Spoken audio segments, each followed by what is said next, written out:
નમસ્કાર વિદ્યાર્થી મિત્રો, ધોરણ 11 કોમર્સમાં ઓનલાઈન ટીચિંગમાં હું ગોપાલભાઈ ભરવાડ આપનું હાર્દિક સ્વાગત કરું છું. તો આપણે આગળના વિડિયોમાં આંકડાશાસ્ત્રનો ઉદ્ભવ અને વિકાસ ક્યાંથી એની શરૂઆત થઈ એની વાત કરી હતી. આપણે થોડા ટોપિક યાદ કરી લે તો કે આઈની અકબરી જે ગ્રંથ છે એની રચના કરી હતી અબુલ ફજલ, બરાબર. ત્યાં પણ આંકડાશાસ્ત્ર પદ્ધતિનો ઉલ્લેખ થયેલો હતો. એ સિવાય આપણે આગળ જોયું તો ભારતમાં આંકડાશાસ્ત્રનો વિકાસ ક્યાં થયો અને કોણે કર્યો. તેનું મુખ્ય નામ હતું પીસી મહાલનોબિસ, જેણે 1931 માં કોલકાતામાં આઈએસઆઈ સંસ્થાની સ્થાપના કરી અને આંકડાશાસ્ત્રનો સૌપ્રથમ ઉપયોગ અથવા આંકડાશાસ્ત્ર વિષયની શરૂઆત અનુસ્નાતક કક્ષાએ કોલકાતા યુનિવર્સિટીમાં સૌપ્રથમ થઈ. એની આપણે વાત કરી હતી. બીજો એક મહત્વનો ટોપિક કે આંકડાશાસ્ત્રના રચયિતા કોણ હતા, તો યાદ કરી લઈએ કોણ હતું, કાર્લ પિયર્સન, બરાબર. એ સિવાય કોઈ કાળ અકબરનું શાસન વગેરે વગેરે જગ્યાએ આંકડાશાસ્ત્રનો ઉપયોગ થતો આવ્યો છે, બરાબર. તો આંકડાશાસ્ત્ર એક વિજ્ઞાન છે જે શું કરે છે તો કે માહિતીનું એકત્રીકરણ કરે, પૃથ્થકરણ કરે અને એનું અર્થઘટનનું કામ કરે છે. આ એની વ્યાખ્યા હતી. આટલું આપણે સમજાવ્યું. હવે આ માહિતી જે છે એ માહિતી કેવા પ્રકારની હોય? માહિતી એટલે શું? માહિતી કઈ દેખાય તમને કે આ માહિતી છે, આ માહિતી છે?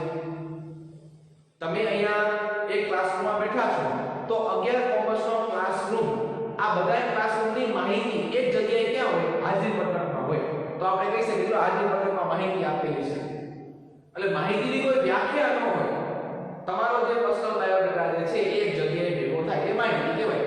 તમને કોઈ પૂછે તમારું નામ શું, તમારું ગામ શું, ઉંમર શું, વજન કેટલો, ઊંચાઈ કેટલી, તો આ બધી માહિતી જે છે, આ બધી જે માહિતી એક જગ્યાએ ભેગી થાય તો આપણે કહીએ કે આ માહિતી છે, આ કાગળમાં માહિતી છે કહેવાય. એટલે માહિતીની કોઈ વ્યાખ્યા ન હોય. પણ આંકડાશાસ્ત્ર જે વિષય છે એ માહિતીનું એકત્રીકરણ કરે છે. તો માહિતી કેવા પ્રકારની હોય તો એની આપણે વાત આજે કરવાની છે. તો માહિતી આપણી પાસે બે પ્રકારની માહિતી છે, સંખ્યાત્મક માહિતી અને ગુણાત્મક માહિતી. હવે પ્રશ્ન થાય સંખ્યાત્મક માહિતી અને ગુણાત્મક માહિતીમાં ફેર શું? તો એના વિશે પણ આપણે ચર્ચા કરવાની છે. એનો તફાવત પણ આપણે ભણવાનો છે. જે માહિતી સંખ્યાના આધારે હોય એને સંખ્યાત્મક માહિતી કહેવાય. જે માહિતી સંખ્યાના આધારે હોય એ સંખ્યાત્મક માહિતી કહેવાય. ક્લાસરૂમમાં કેટલા વિદ્યાર્થીઓ છે તો ગણી શકાય સંખ્યાત્મક માહિતી કહેવાય, બરાબર. ગુણાત્મક માહિતી એટલે શું? તો કે જે માહિતી ગુણના આધારે હોય, ચલ લક્ષણ એનું ગુણ ધરાવતું હોય. ગુણ એટલે કે કોઈ હોશિયાર હોય, કોઈ નબળો વિદ્યાર્થી હોય, કોઈ ઊંચો વિદ્યાર્થી હોય, કોઈ નીચો વિદ્યાર્થી હોય, ખૂબ સરસ વિદ્યાર્થી હોય, આ બધા જે લક્ષણો ધરાવે છે, જે કંઈક લક્ષણ ધરાવતું હોય એ ગુણાત્મક માહિતી કહેવાય. તો સંખ્યાત્મકમાં સંખ્યાના આધારે હોય, ગુણાત્મક માહિતીમાં ગુણના આધારે હોય, એટલે કે લક્ષણના આધારે હોય. તો સંખ્યાત્મક માહિતી અને ગુણાત્મક માહિતીનો આટલો ફેર છે. હવે આપણે આને સમજવા માટે મેઈન ટોપિક ઉપર જઈશું, સમષ્ટિ. હવે કોઈને આ શું નવું આવ્યું? સમષ્ટિ 11 કોમર્સમાં પહેલી વાર આવ્યા છો એટલે ખ્યાલ ન હોય તમને. આપણે અભ્યાસ કરશું જેમ જેમ એમ તમને ખ્યાલ આવશે સમષ્ટિનું શું મહત્વ છે. કોમર્સ ભણતા હોય એટલે સમષ્ટિ અને બીજો શબ્દ બોર્ડ ઉપર મને દેખાય છે લીડરશિપ. આ બે શબ્દ ખબર ન હોય તો કોમર્સ ભણ્યા ન કહેવાય. એટલે સમષ્ટિ કોને કહેવાય એના વિશે આપણે ચર્ચા કરવાની છે. સમષ્ટિ જે છે એ શબ્દ જે છે એ કઈ રીતે બને છે, એની વ્યાખ્યા શું છે, તો એની આપણે વાત કરી. પહેલા વ્યાખ્યા બોર્ડ ઉપર જોઈશું આપણે. સમષ્ટિ એટલે શું? આંકડાશાસ્ત્રમાં અભ્યાસ હેઠળ આવતા એકમો અથવા તમામ એકમોના સમૂહને સમષ્ટિ કહે છે. સમજાણું નહીં, ન સમજે એમ કે અમારે સમજાવવાનું છે. ન સમજાણું હોય ફરી ધ્યાન રાખી, આંકડાશાસ્ત્રમાં અભ્યાસ હેઠળ આવતા તમામ એકમોના સમૂહને સમષ્ટિ કહે છે. તો એ સમજાવવું નહીં. આ એકમો એટલે શું, સમૂહ એટલે શું? સમૂહ એટલે બધા આખા ક્લાસરૂમમાં બધા વિદ્યાર્થીઓ બેઠા છે, આ એક સમૂહ થયો. અને આ એક સમૂહ જે છે એનો દરેક વિદ્યાર્થી એક એકમ કહેવાય. હું તો એક એકમ છું, રોલ નંબર 1 તો એકમ છે, રોલ નંબર 5 તો એક એકમ કહેવાય. જેટલા પણ વિદ્યાર્થીઓ બેઠા છે એ બધા એક એક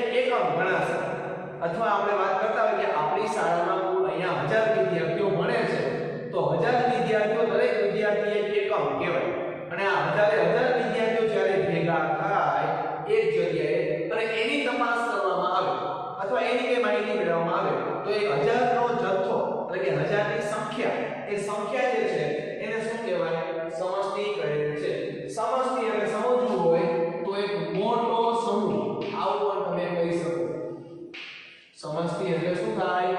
એક મોટો સમૂહ. આપણી શાળાના તમામ વિદ્યાર્થીઓની સંખ્યા, તમામ એટલે તમામ, આપણી સ્કૂલમાં 1000 વિદ્યાર્થીઓ અભ્યાસ કરી રહ્યા છે તો આ 1000 વિદ્યાર્થીઓનો સમૂહ એટલે એને શું કહેવાય? સમષ્ટિ. એટલે સમષ્ટિ કોઈ પ્રાણીનું નામ નથી.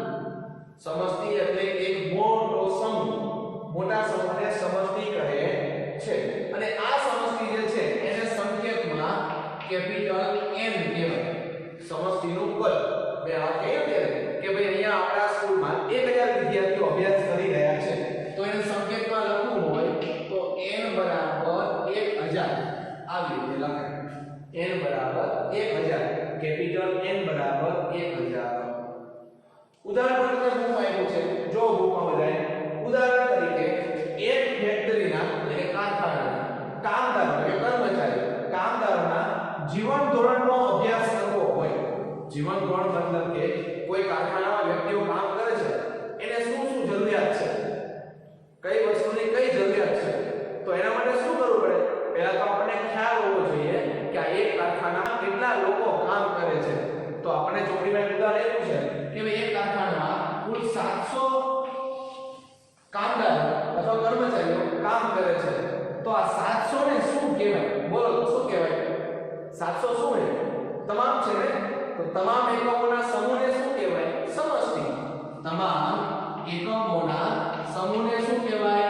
સમષ્ટિ. અને 700 જે છે એ સમષ્ટિની સંખ્યા કહેવાય. એટલે એની ભાષામાં આપણે અહીંયા કહીશું સમષ્ટિનું કદ. અને સમષ્ટિનું કદ એટલે કેપિટલ N. તો સમષ્ટિની સંખ્યા એટલે સમષ્ટિનું કદ કેટલું થયું? 700. તો આ 700 ને કહેવાય સમષ્ટિ. હજી ન સમજાય તો બીજું ઉદાહરણ લઈએ આપણે. બરાબર? ઉદાહરણમાં ધારો કે લઈએ આપણે કે ભાઈ ધોરણ આપણે 11 નો મૂકી દે, ધોરણ 10 નો ક્લાસ, ખાલી ક્લાસરૂમની વાત અથવા આપણી વાત કરીએ આપણે કે ધોરણ 11 નો ક્લાસરૂમ. થોડી વાર ભૂલી ગયા કે બહારની દુનિયામાં કોઈ છે જ નહીં, બહારની દુનિયામાં કોઈ છે નહીં, આપણે આટલા જીવી અને આટલા ક્લાસરૂમમાં છીએ. તો ધોરણ 11 નો ક્લાસરૂમ, આ ક્લાસરૂમને શું કહેવાય? મતલબ કે એમાં જે વિદ્યાર્થીઓ બેઠા છે એ તમામ વિદ્યાર્થીઓનો સમૂહ એક મોટો સમૂહ કહેવાશે. કેમ મોટો કહેવાશે? કે બહાર કોઈ છે તેમ જીવો, આપણે આટલા જ છીએ અત્યારે. બરાબર? તો આ મોટો સમૂહ થયો, એ મોટા સમૂહને શું કહેવાય? સમષ્ટિ કહે છે. હું તમારા દરેક વિદ્યાર્થીની તપાસ કરું છું ને ત્યારે આપણે જ્યારે નવું હાજરી પત્રક બનાવીએ છીએ ત્યારે દરેક વિદ્યાર્થીનું નામ, આપણે રોલ નંબર આપી, જન્મ તારીખ, જીઆર નંબર, પછી જાતિ, પછી એનું સરનામું, તમામ વસ્તુ આપણે લખાવી છે. તો શું કર્યું કહેવાય? તપાસ કરી કહેવાય ને. તમારી દરેક વસ્તુની તપાસ અમે અહીંયા લખશું, હાજરી પત્રકમાં લખીએ છીએ આપણે. તો આ બધા વિદ્યાર્થીઓને જૂથ થશે, એક માહિતી ભેગી થશે. તો આ માહિતી ભેગી થાય એને તપાસ કરી કહેવાય અને એને કહેવાય સમષ્ટિ તપાસ. જો તમારા દરેક એકમની તપાસ થતી હોય તો એને કહેવાય સમષ્ટિ તપાસ. બરાબર? તો સમષ્ટિ એટલે શું? અભ્યાસ હેઠળ આવતા તમામ એકમોના સમૂહને સમષ્ટિ કહે છે. તમામ એકમોના સમૂહને સમષ્ટિ કહેવાય. મતલબ કે મોટો સમૂહ, બહુ મોટો સમૂહ હોય એને સમષ્ટિ કહેવાય. રેડી? ચલો આગળ જોઈએ નિદર્શ. તો નિદર્શની વાત કરતા હોય તો નિદર્શ એટલે શું? નિદર્શને ઇંગ્લિશમાં સેમ્પલ કહેવાય. નિદર્શને શું કહેવાય? સેમ્પલ. હવે સેમ્પલ તો તમે સાંભળ્યું હોય ને? એવું કોઈ વિદ્યાર્થી આમાં ન હોય કે જેને સેમ્પલ શબ્દ ન સાંભળ્યો હોય. સેમ્પલ બોલશે પણ નિદર્શ બોલશે નહીં. કેમ કે આપણને બધાને અંગ્રેજી જાણવા આવડે ગુજરાતી કરતા. આપણે એમ બોલશું બ્લેક બોર્ડ. શું બોલશું? Black board. કાળું માટલું એમ કોઈ નથી બોલતું. કેમ? કેમ કે આપણને ઇંગ્લિશ વધારે આવડી ગયું છે ગુજરાતી કરતા. બરાબર? તો જો અહીંયા નિદર્શ જોજો, કોમર્સમાં તમે નવા વિદ્યાર્થીઓ છો એટલે ખ્યાલ ન હોય કે આ નિદર્શ શું કહેવાય, પણ તમને આમ ખબર હશે નિદર્શ કોને કહેવાય. એમાં ખાસ ટેરોલોજી ખબર હોય નિદર્શ કોને કહેવાય. તો નિદર્શને સમજવા માટે વ્યાખ્યા પછી લઈ આપણે નિદર્શ કોને કહેવાય સમજી લો. ઉદાહરણ તરીકે આપણે વાત કરી કે એક કારખાનામાં 700 લોકો કામ કરે છે. આ 700 ને શું કહેવાય?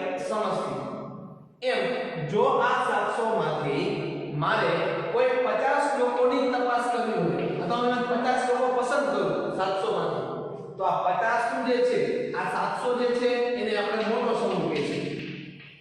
શું કહીશું? મોટો સમૂહ. અને આ 50 જે છે એને આપણે કહીશું નાનો સમૂહ. નાનો સમૂહ જ કહેવાય ને.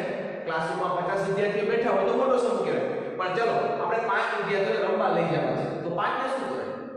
એ 50 જે વિદ્યાર્થીઓ બેઠા છે એ મોટો સમૂહ. મતલબ કે મોટો સમૂહ એટલે કે સમષ્ટિ. એમાંથી 5 વિદ્યાર્થીઓની પસંદગી કરવી. એ પસંદગી એટલે નાનો સમૂહ. અને પસંદગી કરી તમે 5 વિદ્યાર્થીઓ એને શું કહેવાય? નિદર્શક. બરાબર? તો નિદર્શકની વ્યાખ્યા સમજી લો. સમષ્ટિમાંથી એટલે કે મોટા સમૂહમાંથી કોઈ ચોક્કસ પદ્ધતિ વડે પસંદ કરેલા એકમોના સમૂહને નિદર્શ કહે છે. ટૂંકમાં કેવું હોય તો મોટા સમૂહમાંથી પસંદ કરેલા એકમોને નિદર્શ કહે છે. હવે વાત થઈ સેમ્પલ. ક્યાં સેમ્પલ હોય? તો આપણે કાપડનું ઉદાહરણ લઈએ કે કપડાની દુકાનમાં કપડા લેવા ગયા હોય, એક શર્ટ લેવો ખાલી, તો શું કરશું? એક જ શર્ટ બતાવશે આપણને? ના.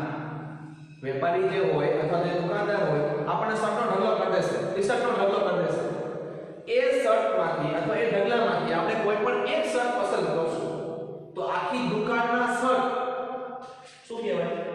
સમષ્ટિ. કેમ? કેવો સમૂહ કહેવાય? મોટો સમૂહ કહેવાય. આખી દુકાનના શર્ટ જે છે અથવા જે ઢગલો કર્યો છે એ મોટો સમૂહ થયો. પણ એમાંથી આપણે અમુક જ પસંદ કરશું ને. એક લેવા હોય, બે લેવા હોય. એ બે ની પસંદગી કરી શું કહેવાય? નિદર્શન. મતલબ કે સેમ્પલ. બધું લઈ જવાનું ઘરે આપણે. અમુક જ વસ્તુ લેવાની છે તો એ સેમ્પલ થયું ને. એ શું થયું? સેમ્પલ એટલે કે સેમ્પલ. બીજું ઉદાહરણ લઈએ આપણે. સેમ્પલ એટલે શું? ઉદાહરણ તરીકે લોહીની તપાસ. ધારો કે આપણા આખા શરીરમાં તો કેટલું બધું લોહી હોય ને, પણ જ્યારે આપણે ડોક્ટર પાસે કંઈક લોહીની તપાસ કરવાની હોય તો બધું લોહી કાઢ લે? ના. શું કરશે? થોડુંક જ લોહી લેશે. આમ ટાંકી મારીને થોડુંક જ લોહી લેશે. તો એ લોહી લેશે, લોહીનું ટીપું, આખા શરીરનું લોહી, એ શું થયું?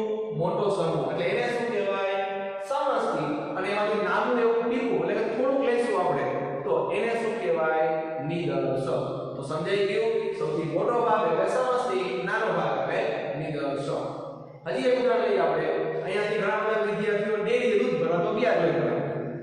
આપણી ભાષામાં કે ભાઈ ગામડાના વિદ્યાર્થીઓ હોય તો સ્વાભાવિક વસ્તુ છે, ડેરીએ ગયા હોય. તો ડેરીએ તમે એક શબ્દ સાંભળેલો હોય. કયો? સેમ્પલ. જ્યારે એવું આવે છે સેમ્પલ, તો સેમ્પલ ક્યાં લે? તો કે જ્યારે પણ ડેરીએ જાવ તો આપણે મોટું પાત્ર લઈને દૂધ ભરવા ગયા હોય તો એમાંથી સેમ્પલ તરીકે નાનું દૂધ લે ફેટ કાઢવા માટે. તો અહીંયા સેમ્પલ શબ્દ આવે છે. આપણે સેમ્પલ તરીકે એક બે પીસ બતાવવાનું નથી બોલતા? સેમ્પલ. કેમ? બધું નહીં, બધામાંથી થોડું એટલે કે સેમ્પલ. હજી એક ઉદાહરણ દ્વારા સમજાવું તમને. ધારો કે તમે સફરજન લેવા બજારમાં ગયા તો સફરજનનો મોટો ટોપલો હોય તો બધા સફરજન ઘરે લઈ આવો છો? ના. એ સફરજનનો જેટલો પણ ઢગલો પડ્યો છે એને કહેવાય સમષ્ટિ. અને એમાંથી તમે 4-5 સફરજન ઘરે લઈ જાઓ છો, એ 4-5 સેમ્પલ પૂરતા કહેવાય, એને કહેવાય નિદર્શન. એટલે કે તમામ એકમોનો સમૂહને સમષ્ટિ કહેવાય, જેને સમષ્ટિનું કદ કહેવાય. સમષ્ટિનું કદ જે છે એને સંકેતમાં n કહેવાશે. જ્યારે આ સમષ્ટિમાંથી પસંદ કરેલા એકમોના જે સમૂહ હોય એને નિદર્શ કહેવાય અને નિદર્શને સંકેતમાં સ્મોલ n કહેવાય. શું કહેવાય એને? Small n. એટલે કે જે નિદર્શનું કદ હોય એને સ્મોલ n કહેવાય. ધારો કે 700 માંથી તમે 50 પસંદ કર્યા હોય કામદારો તો n બરાબર 50 છે. સમજાઈ ગયું? તો સમષ્ટિ અને નિદર્શ આ બે મુખ્ય વસ્તુ છે. સંખ્યાત્મક માહિતી કેવી રીતે હોય? તો કે સંખ્યાના આધારે હોય. ગુણાત્મક માહિતી ગુણના આધારે હોય. સમષ્ટિ એટલે મોટો સમૂહ જેમાં તમામ એકમોનો સમૂહ આવરી લેવામાં આવે છે. જ્યારે નિદર્શ એટલે કે સમષ્ટિમાંથી પસંદ થયેલા એકમોની વાત છે. બરાબર? બીજું, સમષ્ટિ તપાસ કોને કહેવાય અને નિદર્શ તપાસ કોને કહેવાય? તો સમષ્ટિના તમામ એકમોની તપાસ કરવામાં આવે એને સમષ્ટિ તપાસ કહે છે. જ્યારે નિદર્શના તમામ એકમોની તપાસ કરવામાં આવે તેને નિદર્શ તપાસ કહે છે. તો આ થયું સમષ્ટિ તપાસ અને નિદર્શ તપાસની વ્યાખ્યા. બરાબર? તો આપણે સમષ્ટિ અને નિદર્શ જેમ જેમ આપણે આગળના ચેપ્ટર ભણશું એમ સમષ્ટિ અને નિદર્શ તમારો ક્યાંય પીછો છોડશે જ નહીં. લગભગ બધા ચેપ્ટરમાં સમષ્ટિ અને નિદર્શ શબ્દ આવશે. તો ખાસ વિદ્યાર્થી મિત્રો સમષ્ટિ અને નિદર્શ જે આ ટોપિક જે છે એ આપણે ખાસ એને સમજી લેવાનો છે.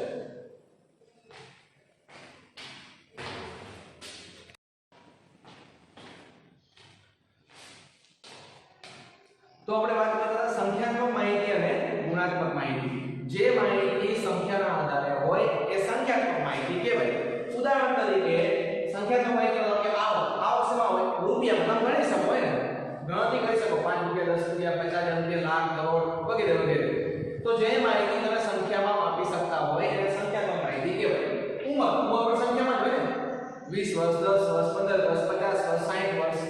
તો આ વાર્ષિક જે છે એ આંકડા ઉંમર છે, આવક છે, તમારો જાહેરાતનો ખર્ચ છે, નફો છે. તો આ વગેરે ઉદાહરણ જે છે એ બધા સંખ્યાત્મક માહિતીના છે. બરાબર? તો સંખ્યાત્મક માહિતીનું ઉદાહરણ પૂછે તો આવક, ઉંમર, પછી જાહેરાત ખર્ચ, પછી નફો, આ વગેરે જે માહિતી જે છે એને તમે સંખ્યામાં માપી શકો છો.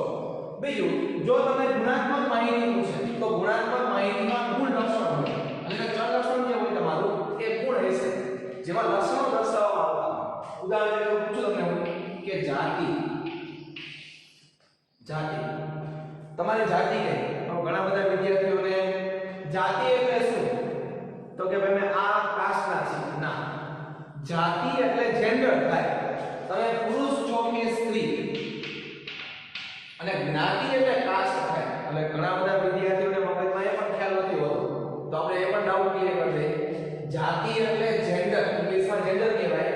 જાતિ પુરુષ કે સ્ત્રી? હવે આને તમે સંખ્યા માપી શકો? પુરુષ કેવી સંખ્યામાં? સ્ત્રી કેવી સંખ્યામાં? ના, એને તમારે ગુણમાં માપવું પડશે. એટલે કે પુરુષ અને સ્ત્રી શેમાં આવશે? તો કે જાતિમાં આવશે. જાતિનો પ્રકાર છે પુરુષ અને સ્ત્રી. તો આ એક ગુણાત્મક માહિતીનું ઉદાહરણ કહેવાય. બીજું, ધર્મ હિન્દુ હોય, મુસ્લિમ હોય, શીખ હોય, ઈસાઈ હોય, પારસી હોય વગેરે. આ બધા ધર્મોને તમે સંખ્યામાં આપી શકો? આપણે એમ કહી શકીએ હું 50% હિન્દુ છું? કહી શકીએ? ના. કેમ કે ધર્મ જે છે એ ગુણાત્મક માહિતીનું ઉદાહરણ છે. એને સંખ્યામાં માપી શકાતું નથી. શાકાહારી કે માંસાહારી, આને તમે સંખ્યામાં માપી શકો? આ પ્રશ્ન પૂછો, શાકાહારી હું 5% શાકાહારી છું, હું 50% માંસાહારી છું, એમ જવાબ આવે? ન આવે. કેમ ન આવે? કેમ કે શાકાહારી કે માંસાહારી જે છે એ ગુણ દર્શાવે છે. એ ગુણાત્મક માહિતી છે. ધર્મ છે એ ગુણાત્મક માહિતીમાં આવશે. જાતિ છે પુરુષ અને સ્ત્રી, તો ગુણાત્મક માહિતીમાં આવશે. હોશિયાર છે કે નવરો વિદ્યાર્થી, ગુણાત્મક માહિતીમાં આવશે. આવક, ખર્ચ, જાહેરાત ખર્ચ, નફો વગેરે શેમાં આવશે? સંખ્યાત્મક માહિતીમાં આવશે. તો આ થયું સંખ્યાત્મક માહિતી અને ગુણાત્મક માહિતીના ઉદાહરણ. હવે પછીના વિડિયોમાં આપણે એના વિશે થોડી વધુ ચર્ચા કરીશું.